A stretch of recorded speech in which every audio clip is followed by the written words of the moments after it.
તોય મેં પહેલા કીધું હતું કે તમે ખાલી આ માતાજીના તમારી કુળદેવીના નામનું એક ભોણું અલગ પહેલા કાઢી અને પછી તમારો મઢ હોય મંદિર હોય કે માતાજીનો તમારી કુળદેવીનો ફોટો હોય એની આગળ જઈને ખાલી આમ હાથ જોડીને કે માં આ સ્વીકાર કરી લેજે, જમાડું છું માં, દાળ ભાત પૂરી શાક બનાવ્યું છે માં, સ્વીકાર કરજે, ખાલી આમ ધરાવો ને એટલે તમારી માં છે ને વડા હજારો નિવેદ બરાબર રાજી થઈ જાય. કેટલા નિવેદ બરાબર?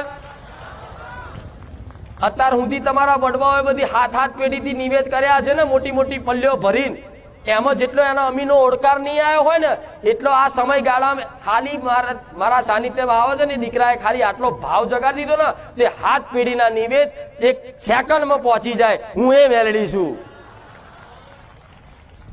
કેટલી મિનિટમાં? સેકન્ડમાં અમીનો ઓળકાર આવી જાય. નહીં કહેતા કે માતાજીને નિવેદ કરો ને એટલે અમીનો ઓળકાર આવે. અમીનો ઓળકાર તમારા ભાવનો હોય, ખાલી આમ કરો અને એક ઓળકાર જો ભાવનો આવી ગયો ને તમારી પેઢીઓ તારી નાખે.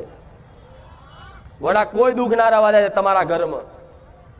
અને કદાચ દુઃખ પડે ને તો તમને અહેસાસ ના થવા દે તમારી માં તમને બાથમાં લઈને ફરે, તમને તકલીફ ના પડવા દે. છેલ્લે તમારું ગમે તેવું કામ હોય ને બગડવા ના દે.